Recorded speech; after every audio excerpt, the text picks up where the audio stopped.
Hello दोस्तों, स्वागत है आपका हमारे YouTube चैनल में। तो देखिए, चर्चा चल रही थी पूर्व मध्यकालीन भारत की, और पूर्व मध्यकालीन भारत में हमने पिछले टॉपिक में चर्चा की थी गुजरात के चालुक्य वंश की जो है चर्चा की थी। आज एक नया टॉपिक है और वो है बंगाल का पाल वंश। तो आप लोगों ने पीछे पढ़ा था जब हमने आपको वर्धन वंश पढ़ाया था, और वर्धन वंश में पढ़ा था कि उस समय जो है बंगाल या गौड़ का शासक कौन था? शशांक। शशांक का नाम सुना था। और यही शशांक था जिसने जो है इसकी हत्या कर दी थी धोखे से, हर्षवर्धन के बड़े भाई राजवर्धन के। और मालवा के शासक देवगुप्त की सहायता से जो है हर्षवर्धन के बहनोई जो कन्नौज के शासक थे गृह वर्मा की भी हत्या कर दी गई थी और राजश्री को बंदी बना लिया गया। तो बंगाल या गौड़ का शासक कौन था? शशांक। और यही शशांक था जिसने कि हमने बताया था कि जो आपका बोध गया में बोधि वृक्ष नहीं था, उसको जो है कटवा करके फेंकवा दिया था, ठीक है। तो उसको नष्ट करने का भी श्रेय किसे दिया जाता है? शशांक को। और कहते हैं जैसे ही शशांक की मृत्यु हुई 637 ईस्वी में, बंगाल में अराजकता फैल जाती है। और उसी समय एक सरदार होते हैं जिनका नाम था गोपाल, ठीक है। तो कहते हैं जनता ने जो है पहली बार जो है स्वयं निर्णय लिया, और जनता द्वारा निर्वाचित होने वाला पहला शासक कभी आ जाए तो कौन था? गोपाल, ठीक है, जो पाल वंश का क्या है? संस्थापक। और इसका उल्लेख किया है कल्हड़ ने अपनी पुस्तक राज तरंगणी में। तो कल्हड़ की पुस्तक कौन सी? राज तरंगणी, जिसको उन्होंने लिखा था 12वीं शताब्दी में। कब लिखा था? 12वीं शताब्दी में लिखा था। और इसी गोपाल के बाद उसका बेटा बना था जिसका नाम है धर्मपाल, ठीक है। और यही धर्मपाल था जिसने किस विश्वविद्यालय की स्थापना की थी? विक्रमशिला विश्वविद्यालय की स्थापना की थी। और इसने जो है परम सौगात की उपाधि धारण की थी। और एक गुजराती लेखक थे सोंडल ने अपनी पुस्तक अवंती सुंदरी कथा में इन्हें उत्तरापद का स्वामी भी कहा है। फिर इसके बाद जो है अगले शासक हुए थे महिपाल, और कई शासक हुए। रामपाल अंतिम शासक था इस वंश का। तो चर्चा कर लेते हैं क्रम से, है। तो लिखिए, पहला पॉइंट तो लिखिए, हेडिंग डाल लीजिए, बंगाल का पाल वंश। तो देखो 637 ईस्वी में 637 ईस्वी में बंगाल के शासक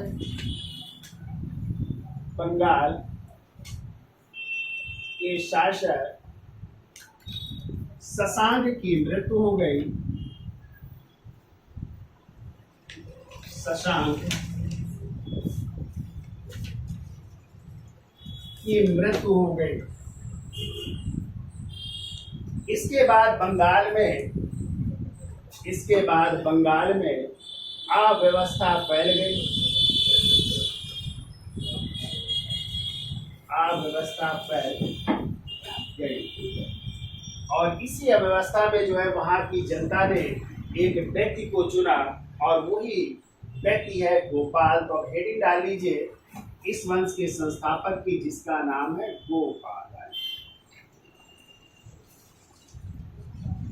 और गोपाल का टाइम है 750 से 770 ईस्वी। 750 से 770 ईस्वी, ठीक है।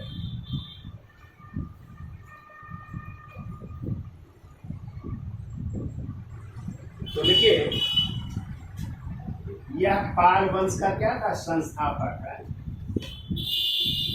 संस्थापक इस वंश के हैं गोपाल। और इन्होंने अपनी उत्पत्ति मानी है सूर्य से। उत्पत्ति किससे मानी है? सूर्य वंश या समुद्र से बताई है, ठीक है। सूर्य वंश या समुद्र से बताई उत्पत्ति है। देखिए, कल्हड़ की पुस्तक, और कल्हड़ की पुस्तक है राज तरंगणी।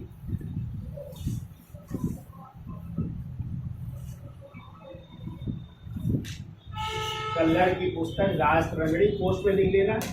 किस शताब्दी में लिखी गई थी? 12वीं शताब्दी में। और इसमें कहाँ का इतिहास है? तो लिख लीजिएगा, कश्मीर का इतिहास है। कश्मीर का इतिहास है। तो लिखिए, कल्हड़ ने अपनी पुस्तक या कल्लड़ की राजतंगड़ी के अनुसार जनता द्वारा निर्वाचित होने वाला, जनता द्वारा निर्वाचित होने वाला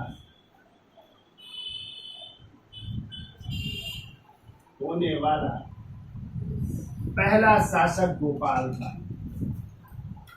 पहला शासक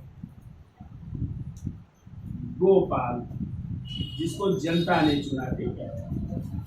पहला शासक गोपाल था और इसका उल्लेख किसमें हुआ है? कल्लड़ की पुस्तक राजतरंगिणी में हुआ है, ठीक है। या जनता द्वारा निर्वाचित होकर सिंहासन पर बैठने वाला पहला शासक गोपाल, ठीक है। अब देखिए, इसके बाद अगला शासक बन रहा है, उसका नाम है धर्मपाल। हेडिंग डाल लीजिए, धर्मपाल। और धर्मपाल का टाइम है 770 से लेकर के 810 ईस्वी तक। 810 ईस्वी तक। अब देखिए, धर्मपाल की कई उपाधियां हैं, तो उपाधियां लिख लीजिए इनकी। कौन कौन सी उपाधि है? पहली उपाधि लिखिए परम सौगात।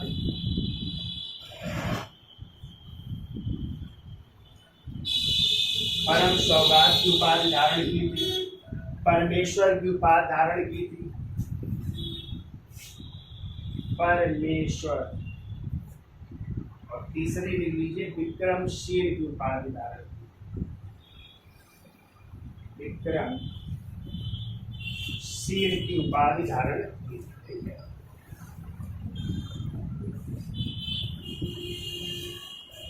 और भी लिखना हो तो परम भट्टारक की भी धारण की थी। महाराजा धीराज की भी धारण की थी। परम भट्टारक। लिख लो महाराजा धीराज। महाराजा धीराज, ठीक है। तो लिखिए, गोपाल की मृत्यु के बाद उनका पुत्र, गोपाल की मृत्यु के बाद उनका पुत्र धर्मपाल अगला शासक बना। धर्मपाल अगला शासक बना। गोपाल की मृत्यु के बाद उनका पुत्र धर्मपाल अगला शासक बना, ठीक है। अगला पॉइंट लिखो, धर्मपाल का विवाह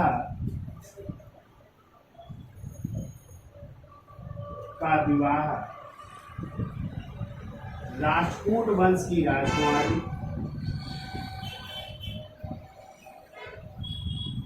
राष्ट्रकूट वंश की राजकुमारी थी रन्नो देवी से हुआ।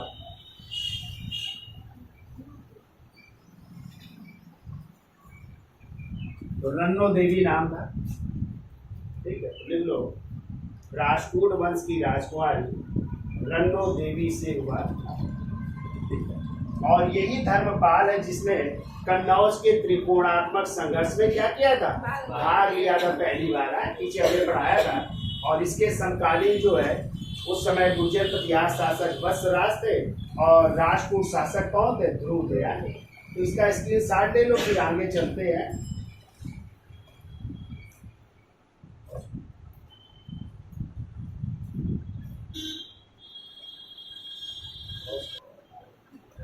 चलिए अगला लिखिए, धर्मपाल के समकालीन, धर्मपाल के समकालीन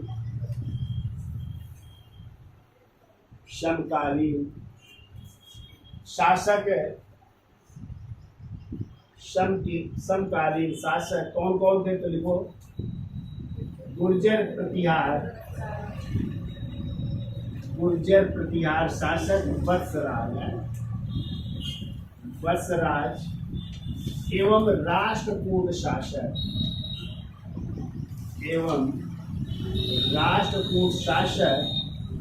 ध्रुव, ठीक है। ये समकालीन शासक थे और धर्मपाल ने भी कन्नौज के त्रिकोणात्मक संघर्ष में भाग लिया था। ठीक है, चलिए हम बोल देते हैं पूरा पॉइंट। क्या लिखा आप लोगों ने? धर्मपाल के समकालीन शासक देखो गुर्जर प्रतिहार वत्सराज एवं राष्ट्रकूट शासक ध्रुव था, और राष्ट्रकूट शासक ध्रुव था, और इन दोनों के साथ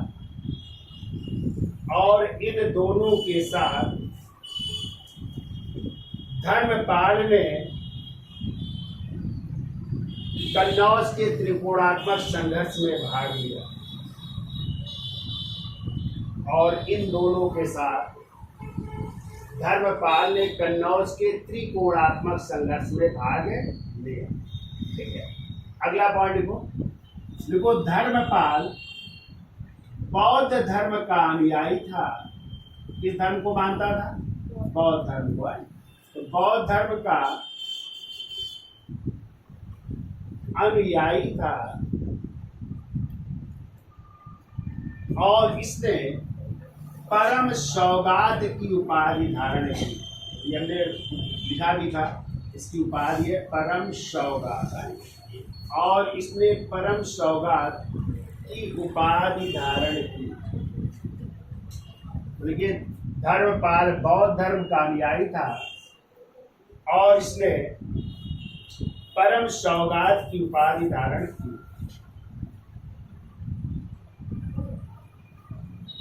अगला पॉइंट को देखो धर्मपाल ने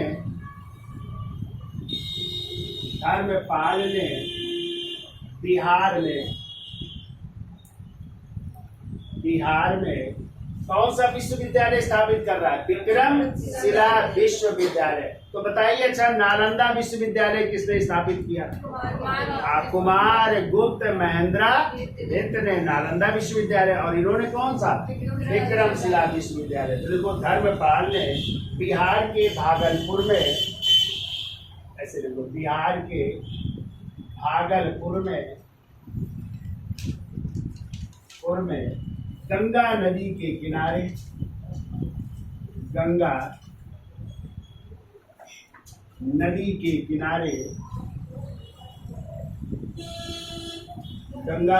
किनारे विक्रमशिला विश्वविद्यालय की स्थापना की। विक्रमशिला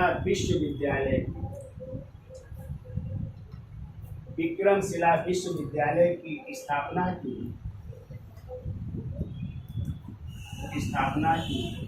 और नालंदा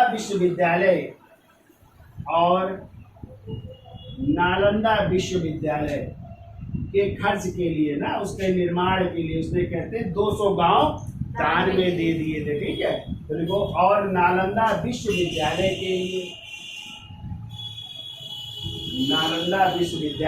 के खर्च के लिए, ऐसा कर लो, नालंदा विश्वविद्यालय को पुनर्जीवित करा, या उसके खर्च के लिए नालंदा विश्वविद्यालय को पुनर्जीवित कर, या उसके खर्च के लिए पुनर्जीवित या खर्च के लिए 200 गांव दान में दे दिए। 200 गांव दान में दे दिए, यानी इन गांवों से जो राजस्व मिलता था, जो टैक्स मिलता था, वो इसके खर्च में, नालंदा विश्वविद्यालय के खर्च में वहन होता था, दान में दे दिए। अब हमें आप लोग बताइए जरा, इन दोनों विश्वविद्यालय को नष्ट किसने कर दिया था? नालंदा विश्वविद्यालय और विक्रमशिला विश्वविद्यालय को किसने नष्ट किया था? तो मोहम्मद गोरी का एक सेनापति था जिसका नाम था मोहम्मद बिन बख्तियार खिलजी। ठीक है, उन्होंने दोनों विश्वविद्यालयों को क्या कर दिया था? नष्ट कर दिया था। ये भी आपको याद है, रखना है। ठीक है, चलिए आगे चलते हैं। देखिए धर्मपाल ने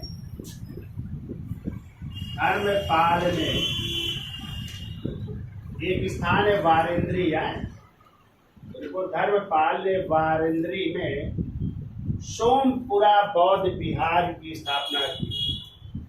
वारेंद्री में सोमपुर बौद्ध विहार की स्थापना की थी। कई बार क्वेश्चन पूछा गया, याद रखिएगा।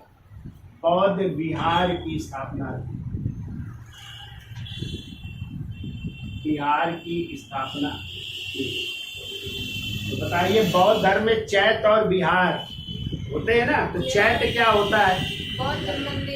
पूजा ग्रह। चैत्य को क्या कहते हैं? पूजा ग्रह। और विहार को क्या कहते हैं? जहाँ पे बौद्ध भिक्षु रहते हैं, यानी बौद्ध भिक्षुओं के रहने का स्थान कहलाता है विहार, और चैत्य कहलाता है पूजा ग्रह। ठीक है। तो कौन सा विहार बनवाया? सोमपुर बौद्ध विहार की स्थापना। ठीक है। अगला पॉइंट देखो, धर्मपाल की राजसभा में कौन कौन लोग रहते थे, उनके बारे में लिख लो। देखो, धर्मपाल की राजसभा में प्रसिद्ध बौद्ध विद्वान, धर्मपाल की राजसभा में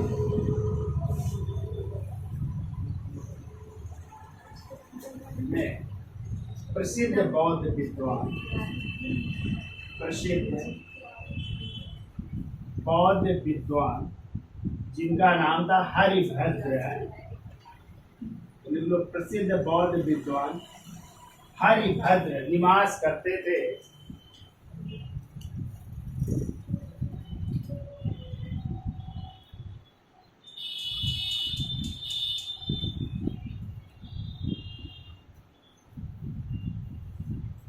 हरिभद्र निवास करते थे, जिन्होंने अष्ट सहस्ती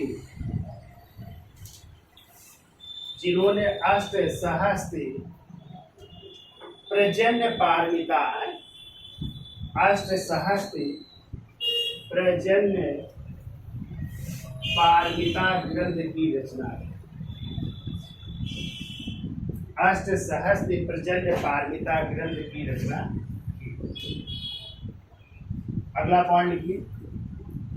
हमने आपको बताया था 11वीं शताब्दी के एक लेखक हुए हैं जिनका नाम था शुद्धल। उन्होंने एक किताब लिखी है उदय सुंदरी कथा, और इसी में जो है उन्हें उत्तरापद का क्या कहा? स्वामी कहा है। तो देखो, 11वीं शताब्दी में एक गुजराती लेखक,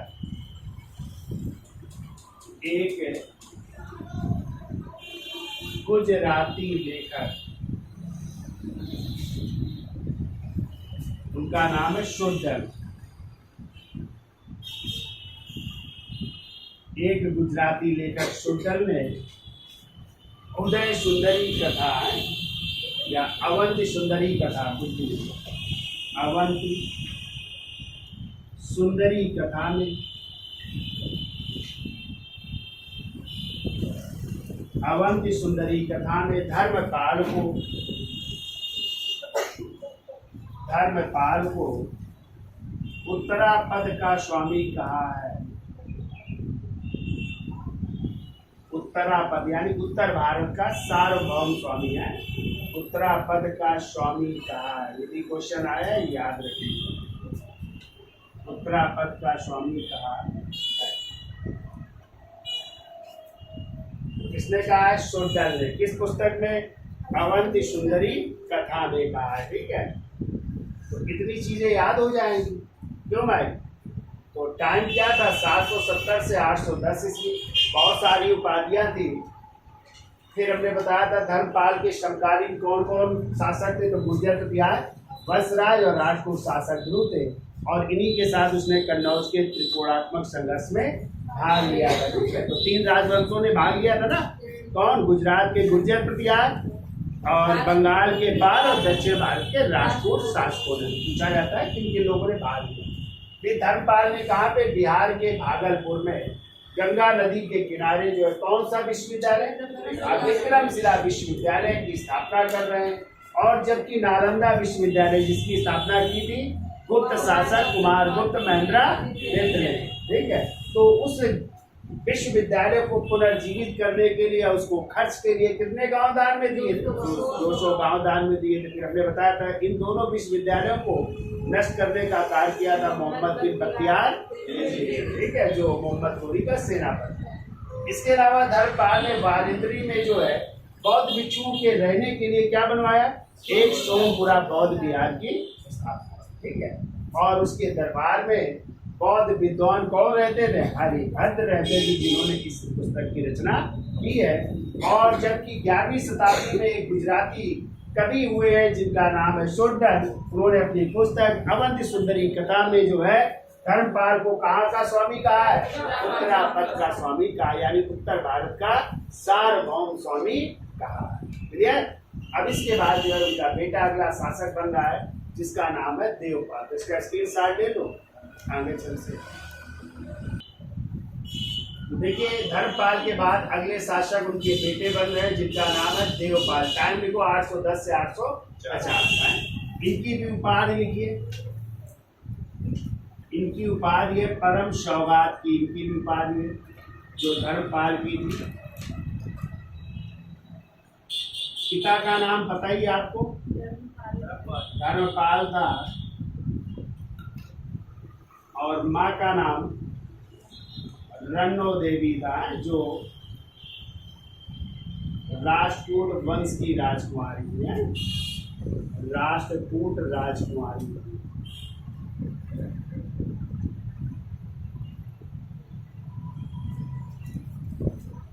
तो उपाधि लिखिए परम सौगात, पिता धर्मपाल, माँ का नाम है रन्नो देवी है। देखिए देवपाल ने गुर्जर प्रतिहार शासक,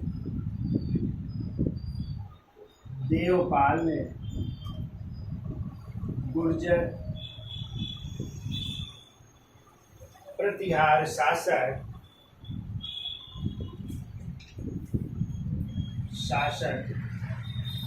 रामभद्र व मिहिर भोज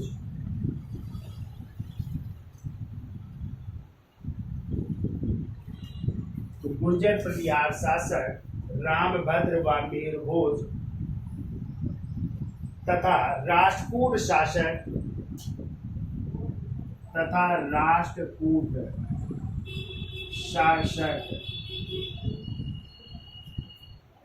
अमोघ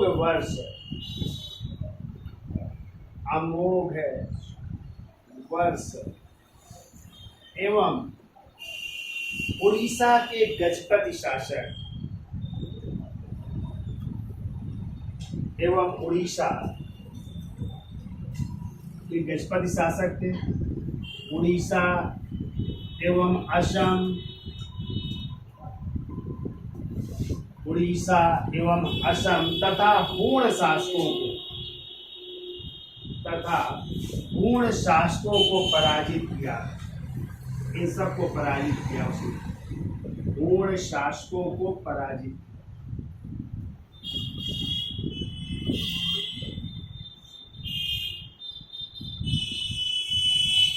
तो किसको?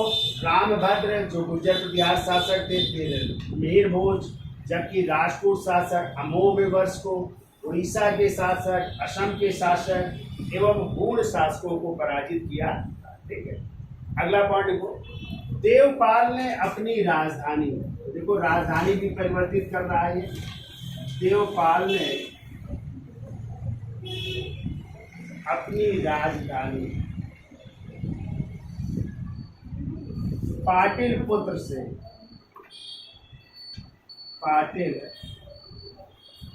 से मुंगेर स्थापित कर रहा है, मुंगेर स्थापित किया।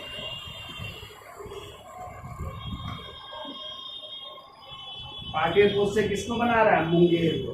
अच्छा बताइए, आधुनिक इतिहास में किसने अपनी राजधानी मुंगेर को बनाया था? याद है? हाँ, तो आप लोगों ने नाम सुना होगा मीर कासिम। मीर कासिम ने भी अपनी राजधानी मुर्शिदाबाद से किसको बनाई थी? मुंगेर को बनाया था। ठीक है, ऐसे ही देवपाल ने भी अपनी राजधानी पाटलिपुत्र से किसको बनाया? अब मुंगेर को बनाया। ठीक है, फिर वो और बिहार में उदंतपुरी, और बिहार में उदंतपुरी नामक बौद्ध मठ विहार की स्थापना की। उदंतपुरी बौद्ध मठ विहार की। बौद्ध मठ विहार की स्थापना की।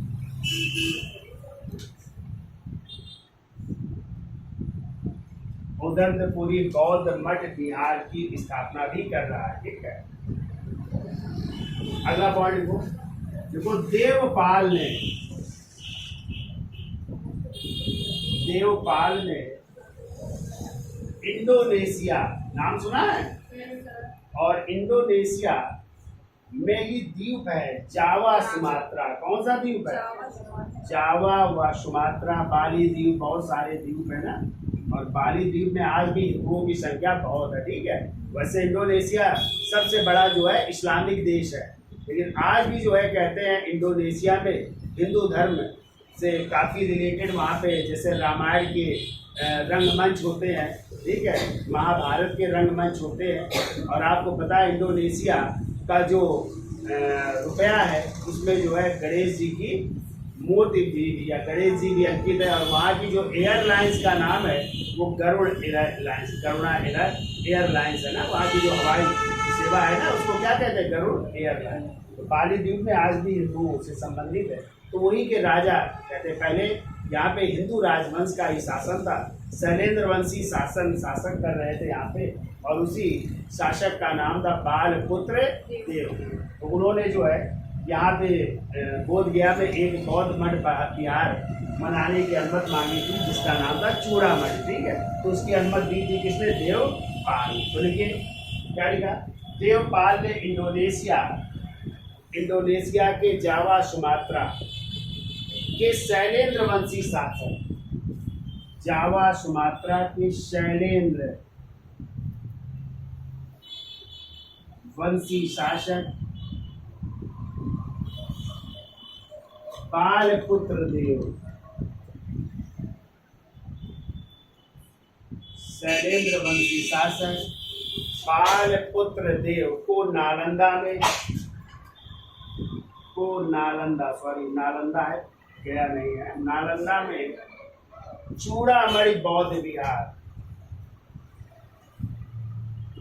चूड़ामणि बौद्ध विहार, बौद्ध विहार के निर्माण के लिए, बौद्ध विहार के निर्माण के लिए 5 गांव दान में दिए थे, 5 गांव दान में दिए। ठीक है, कि आप जो है निर्माण करवाइए, हम आपको 5 गांव दान में दे रहे हैं। ठीक है, तो ये किया था किसने? देवपाल ने। तो ये भी याद रखिएगा। अगला पॉइंट लिखो, देवपाल को पाल वंश का सर्वाधिक शक्तिशाली शासक माना जाता है। देवपाल को पाल वंश का सर्वाधिक शक्तिशाली शासक माना जाता है।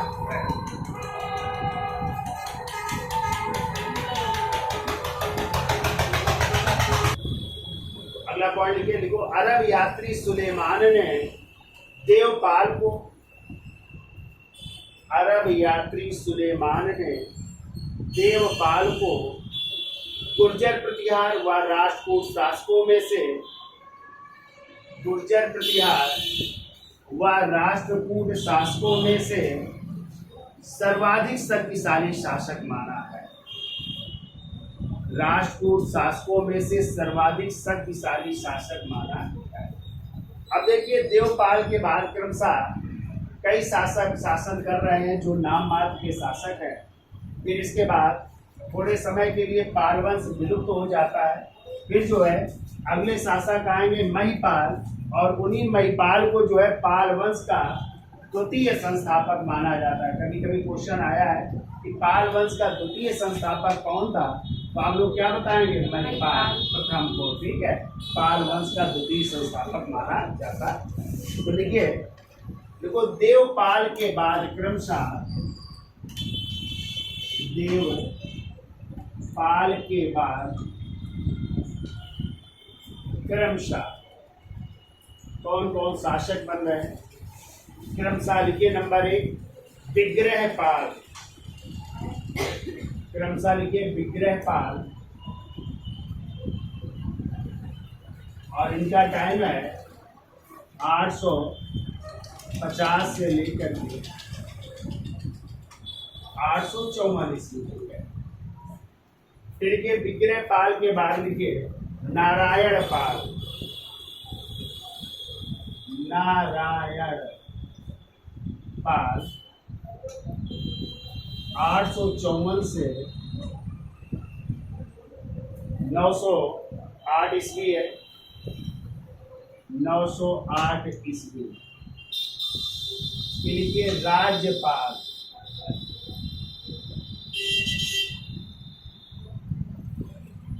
लिखिए राज्यपाल के बाद लिखिए गोपाल द्वितीय,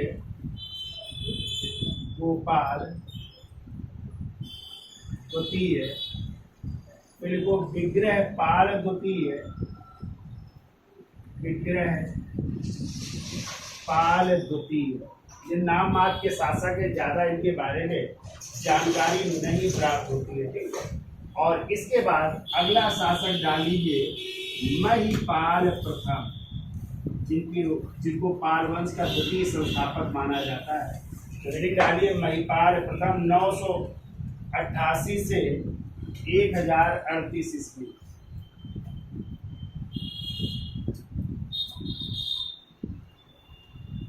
नौ सौ 88 से 1038 ईस्वी है महिपाल प्रथम। तो पहला पॉइंट लिखिए महिपाल प्रथम को सबसे ज्यादा क्वेश्चन पूछा जाता है।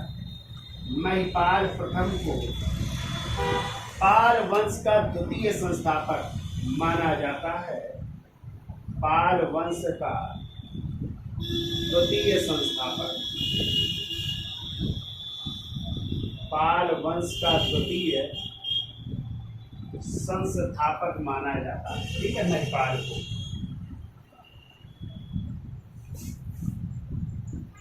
फिर वो 1023 ईस्वी में या 1023 ईस्वी में, 1023 ईस्वी में चोल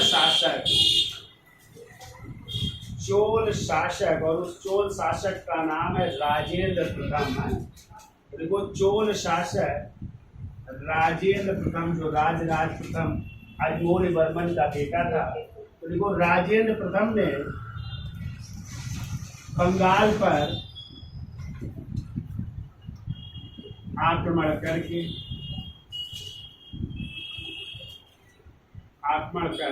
महिपाल प्रथम को पराजित किया। महिपाल प्रथम को पराजित किया। तो महिपाल प्रथम पराजित हो रहे हैं, किससे? चोल शासक राजेंद्र प्रथम से पराजित हो रहे हैं, ठीक है। अगला पॉइंट को महिपाल प्रथम ने बौद्ध भिक्षु, एक बौद्ध भिक्षु थे, अतिश नाम था उनका। देखो महिपाल प्रथम ने बौद्ध भिक्षु अतिश के नेतृत्व में, अतिश के नेतृत्व में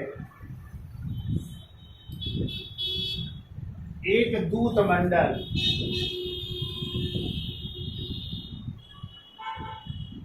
ठीक है, एक दूत मंडल या ऐसा नेतृत्व में तिब्बत में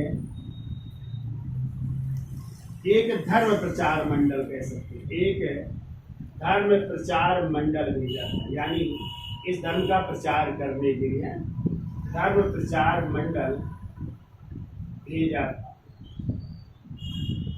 तो बौद्ध धर्म का तिब्बत में प्रचार प्रसार करने के लिए किसके नेतृत्व में?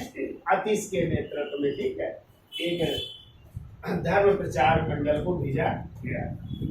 अब इसके बाद जो है बीच में कुछ शासक है, फिर अगला शासक आ रहा है महिपाल द्वितीय। तो हेडिंग डाल लीजिए महिपाल द्वितीय, और महिपाल द्वितीय का टाइम लिख लो 1070 से 1077 ईस्वी, यानी 7 वर्ष का शासनकाल है इसका। एक लाइन में लिख लो इसकी हत्या लो इसकी हत्या दिव्य नामक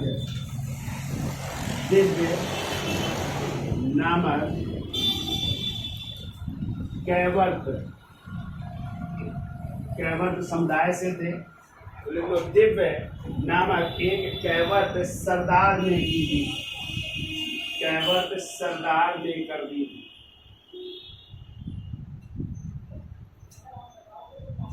दिव्य नामक एक कैवर्त सरदार ने कर दी।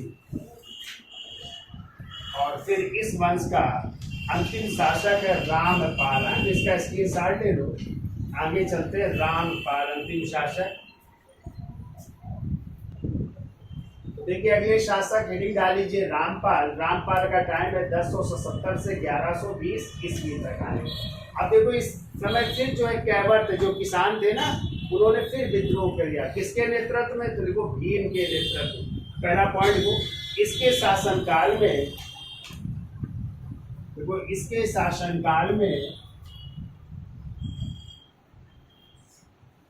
इसके शासन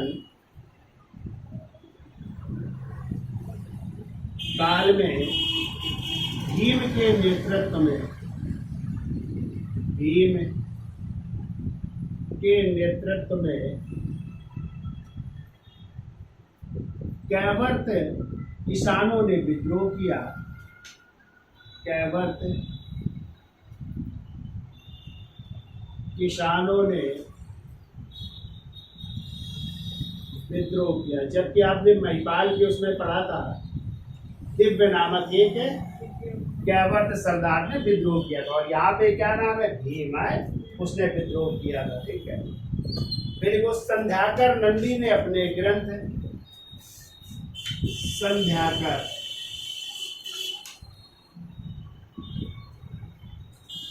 नंदी ने अपने ग्रंथ रामपाल चरित में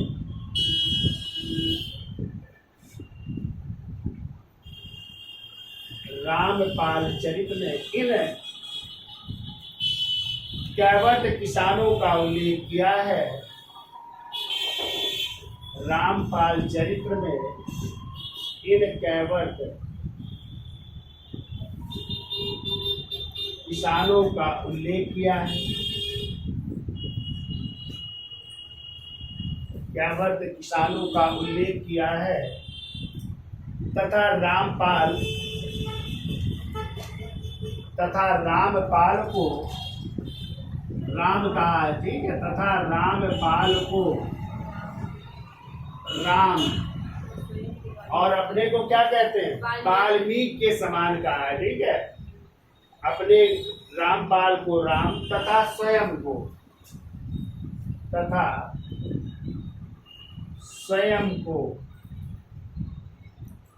क्या कहा है?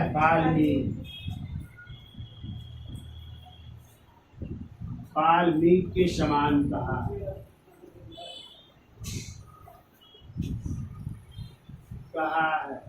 इसका मतलब समझ रहे हो? तो जैसे वाल्मीकि ने राम का जीवन चरित्र लिखा है किसमें? रामायण में नहीं लिखा है? वाल्मीकि रामायण। वैसे ही संध्याकर नंदी ने जो है किसका? रामपाल का जीवन चरित्र लिखा है। उन्होंने रामपाल को क्या कहा है? राम। और लिखना स्वयं है, तो अपने को क्या कहा उन्होंने?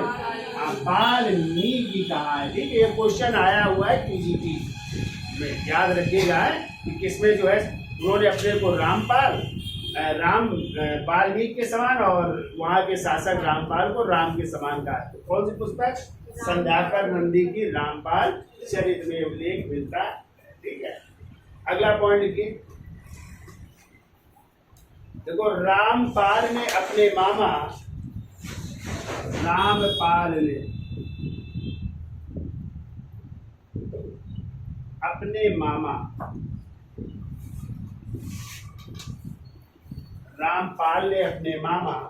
राष्ट्रकूट शासक मंथन देव की मृत्यु से, अपने मामा राष्ट्रकूट शासक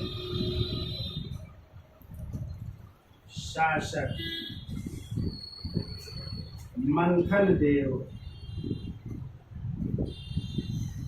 कि मृत्यु के सदमे से, मृत्यु के सदमे से इतना दुखी था कि, मृत्यु के सदमे से इतना दुखी था कि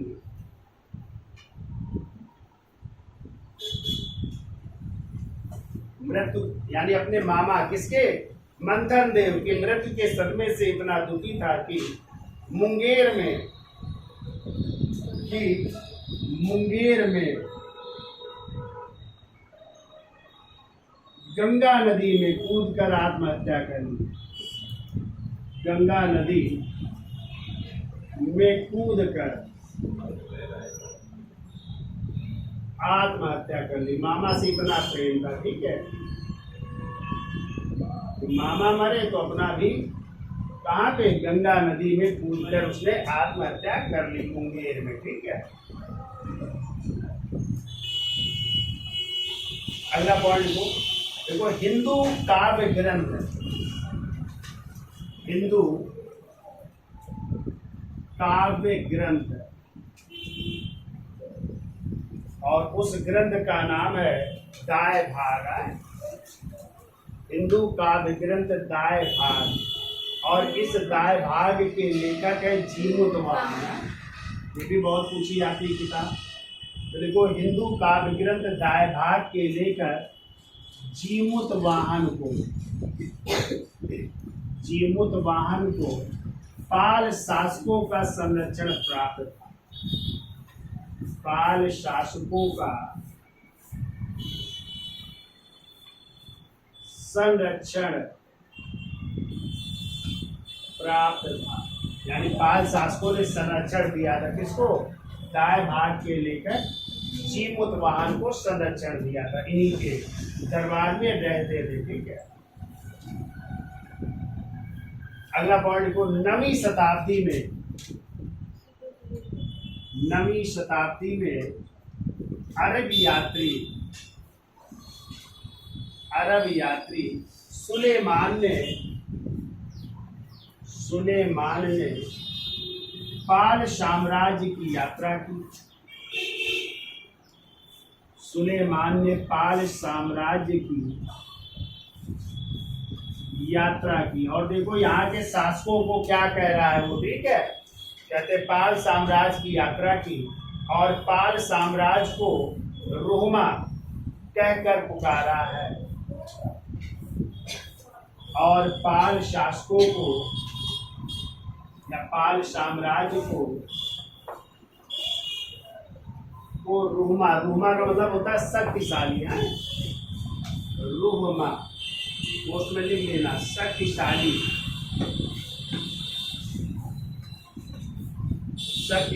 कहकर या कहा है या कहकर पुकारा। तो रोहमा का है पाल साम्राज्य को या पाल शासकों को है।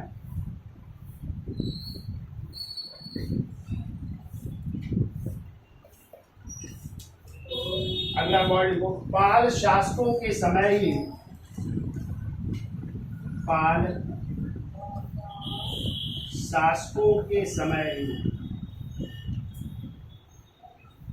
कई बौद्ध भिक्षु तिब्बत की यात्रा कर रहे हैं। कौन कौन से हैं? इनको संत रक्षित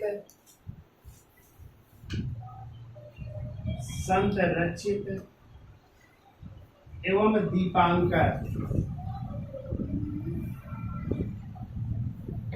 दीपांकर नामक बौद्ध विद्वानों ने तिब्बत की यात्रा की।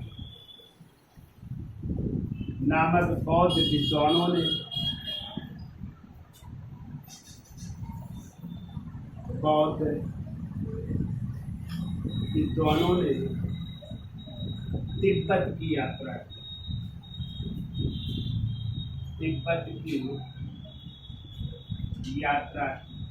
तथा बाद में एक और गए थे विद्वान बौद्ध, देखो, तथा बाद में धर्म स्वामी नामक विद्वान तिब्बत से भारत आया था। तथा बाद में धर्म स्वामी नामक विद्वान तिब्बत से आया था। धर्म स्वामी नामक विद्वान तिब्बत से भारत आया। तिब्बत से भारत आया।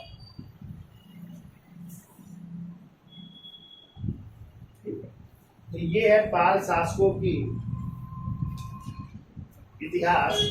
अब अगला आता है पाल वंश के बाद जो है बंगाल में एक नया राजवंश आएगा और वो होगा सेन वंश। ठीक है, और इसी बीच सेन वंश में शासक होंगे, आप लोगों ने नाम सुना होगा, बल्लाल सेन का नाम सुना है। और बल्लाल सेन के बेटे थे लक्ष्मण सेन। ठीक है, और इन्हीं लक्ष्मण सेन के दरबार में जो है गीत गोविंद के रचयिता जयदेव निवास करते हैं।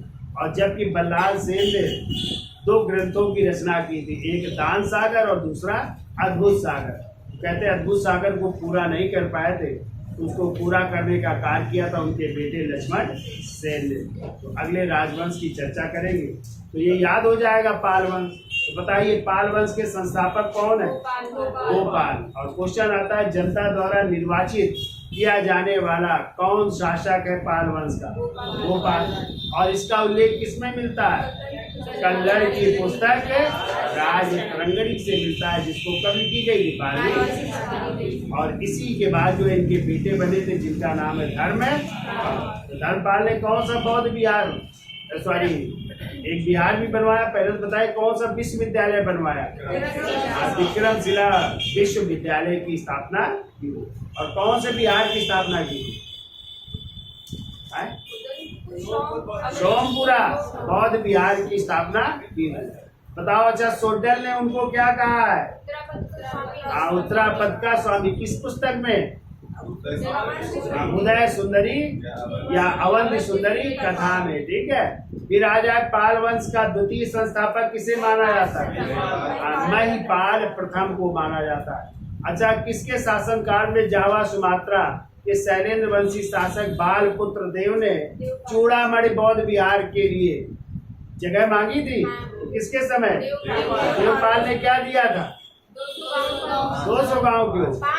5 गांव प्रदान किए थे। 200 गांव तो जो है धर्मपाल ने प्रदान किए थे, नालंदा विश्वविद्यालय की देख रेख के लिए प्रदान किए थे ना।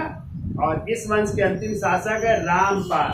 और रामपाल के बारे में जो है उल्लेख किया है दरबारी कवि संध्याकर नंदी ने। कौन सी किताब है? रामपाल चरित्र। तो उन्होंने इसमें जो है रामपाल को क्या कहा है? राम। और स्वयं को जो है वाल्मीकि कह करके संबोधित किया है। ठीक है, तो याद हो जाएगा भैया। ठीक, और यही रामपाल था जो अपने मामा की मृत्यु पर इतना दुखी हुआ तो उसने भी जो है मुंगेर में गंगा नदी में कूद करके आत्महत्या कर दी। ठीक है, और इन्हीं पाल शासकों के दरबार में हिंदू काव्य ग्रंथ है जिसका नाम है दाय भाग। तो दाय भाग के लेखक कौन थे? जीमूत वाहन भी निवास करते। इतनी चीजें तो याद ही कर लीजिएगा। तो वीडियो अच्छा लगा हो तो लाइक शेयर सब्सक्राइब भी करिए। धन्यवाद।